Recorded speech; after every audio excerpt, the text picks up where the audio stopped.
Internautes sans limite TV, voici les titres de votre récap du jour ñu daal di koy dooree ak lépp loo xamante ni rek moom moo soxal wàllum coronavirus fii nii ci réewum Sénégal. Idrissa Seck mi ñu xëy wax que ni dafa installé ab cabinet en toute discrétion Touba lakk gu metti nga xamante ni moom moo am fële na le ca marché Ocass. Bras de fer Sedima et Ndingler ñi nga xamante ni ñoom ñoo di waa Ndingler ñoom nag génn nañ ki nga xamante ni moom moo di chef de village ba moom moo ko daal di jiite. Émigration clandestine, voici le rescapé qui a débarqué chez lui le jour de ses funérailles. Audio ki nga xamante ni moom moo di le faux féticheur Koukandé moom Ndoye Bane nag daal di na koy démasqué waat indiwaat yeneen révélation ci liggéeyam bi ki nga xamante ni moom moo di Karina Tavares daal di nay génnaat ci internet bi nag di wax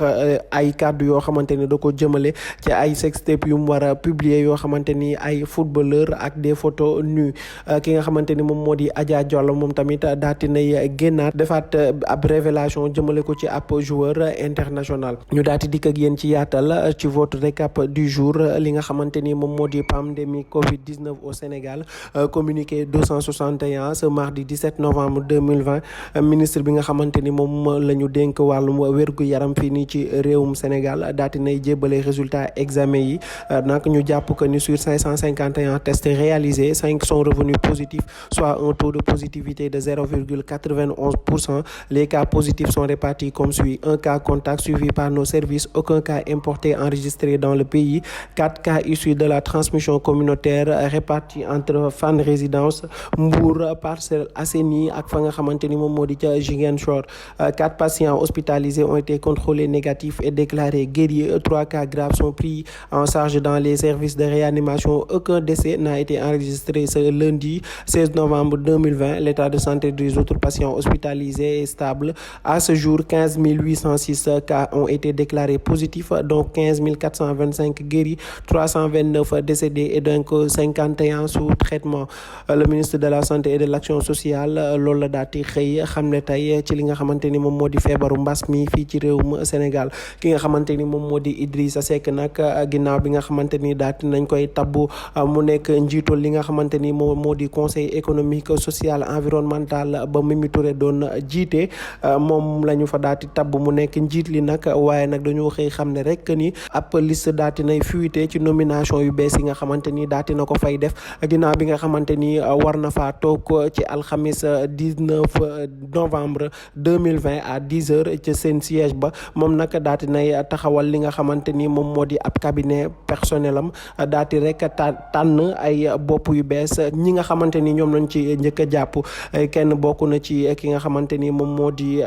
Biram Thiam nekkoon l'ancien sage de la présidence. moom Biram Thiam moom moo nar a nekk la tête de la direction administrative et financière. Mamadou Wade, actuel secrétaire général de l'ADM, sera au poste de secrétaire général adjoint et l'ami d'enfance de Idrissa Seck. Malick Gueye sera au poste de directeur de cabinet. moom daanaka limogé ñaari nit yoo xamante ni rek Mimi Touré ba muy dem fa la leen bàyyi woon ci cabinet bu bees boobu nga xamante ni Idrissa Seck daati nay defaat. mën naa ni sax ab remaniement la fa daati defaat. lakk gu métti gi nga xamante ni moom la waa Touba xëy du jooy ña nga xamante ni ñoom ñooy jaayee ca marché Ocass ba mu mel ni rek deseetuñ fa xaalis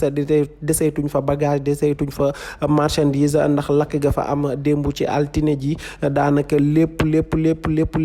la lakk bàyyiwu fa dara. mi ngi nii ci image yi ñëpp di gis mu nekk naqar ak tiis woo xamante ni rek askan wa yeewoo tey Touba fële ca marché Ocass moom la ñu xëy daati amee tey mu mel ni rek lakk na lu toll ci ay centaine de millions yoo xamante ni ci lakk gi la daati bokk. flamme yi nag daati na fay bàyyi décor boo xamante ni képp ku ko gis rek say ronkoñ day tuuru ndax da nga naan fii dara desatu fi. bras de fer Sedima et Ndingler mu mel ni rek ki nga xamante ni moom moo di seen chef de village daati na génn defaat ci ay révélation di xam ne rek depuis nga xamante ni def nañ ab signature protocole boo xamante ni moom moo leen permettre woon pour ñu cultiver maanaam pour ñu bay fa atum ren mi boobu ba léegi nag bay nañ ba pare waaye gisuñu kenn koo xamante ni rek ñëw na taxaw fa maanaam benn autorité gisuñu ko fa mu ñëw taxaw fa. moom chef de village bi nag mi ngi confirmer que ni ñoom pare wuñu benn yoon rek pour céder li nga xamante ni moom moo di seen suuf yooyu noonu nga xam ni ci la ñuy bay di jëriñu. immigration clandestine bi nga xamante ni moom moo lëmbee réewum Sénégal doomi Sénégal yu bari daati ñàkk ñàkk seen bakkan ci ndox mi. mu mel ni rek dafa am leneen lu bees lu jaaxal askan wi yëpp lu ci xew ab rescapé boo xamante ni seen waa kër dañoo toog lu yàgg gisuñu ko dégguñu ko xamuñu ci lan la nekk ñu daal di sàkku rek pour dëjal ko maanaam defal ko sarax ñaanal ko ca jour bañ ko koy defalee nag ca la réapparaître daal di feeñaat moom nag bu mu génnee def ay révélation lu mu xamle rek mooy nee na bi muy dem ci yoonu Espagne la doon dem bato bi ko jëloon amoon na ay jafe-jafe ak ay difficulté ba ña ca nekkoon ñëpp daanaka dañoo ñàkk seen bakkan 3 rescapés rek ñoom ñoo ci daati dund moom nag mi ngi wuyoo ci Seydi Cheikh Ahmed Tidiane Dieye daati dëkkee fële nga xamante ni moom moo di ca diwaanu Thiès ginnaaw bi nga xamante ni seen waa kër dañoo jàpp jour pour saraxal ko ca la daati feeñee rek daati ñëw ca dëj ba askan wi fa nekkoon yëpp ña nga xamante ni ñoom ñoo nekkoon ca dëj ba yëpp tiit ak njàqare la ñu nekkee woon boole ko ak jooy yu métti le faux féticheur Kounkandé ki nga xamante ni moom moo di Mamadou Ndoye Bane moom moo ko daati démasqué daati continuer di def ay révélation ci moom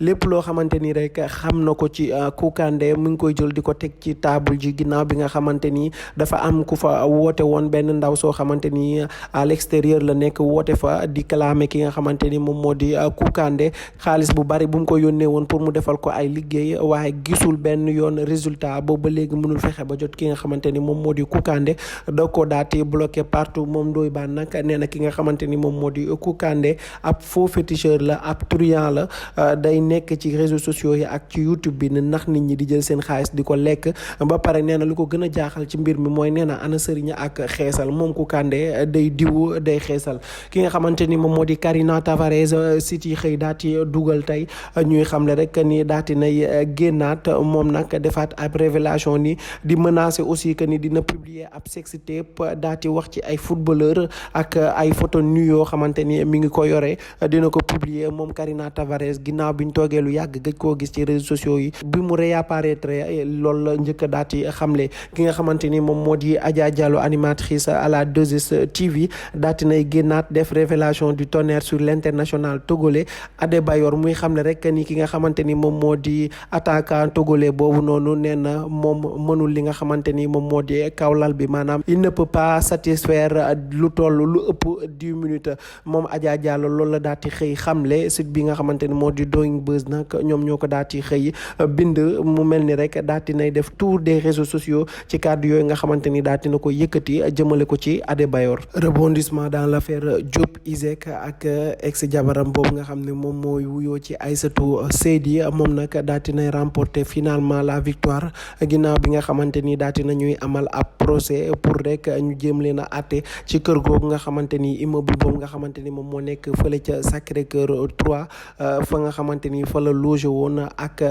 njabootam ak ki nga xamante ni moom moo di yaayam mu mel ni rek yoon daati nay tranché daati jox dëgg ki nga xamante ni moom moo di Aïssatou Seydi que ni moom immeuble boobu noonu donc ki nga xamante ni moom moo di Diop Iseg ginnaaw bi nga xamante ni génn ci coowal Dieyna Baldé bi mu génnee rek dafa affronté ki nga xamante ni moom moo di ex épouse am ñu gën ko xam ci Aïssatou Seydi ci kër goo xamante ni nga xam ne boo ko xaymaa li muy jar ci ay millions daati nay bari lool mu mel ni rek Diop Iseg daati nay ñàkk këram googu nga xamante ni moom moo nekkoon fële na la ca Sacré-Cœur 3 kër gi nag mi ngi wuyoo ci tur ki nga xamante ni moom moo di Aïssatou Seydi kon ñu jàpp rek ni Diop Iseg ak njabootam ak ki nga xamante ni moom moo di yaayam dañoo war a génn kër googu daati koy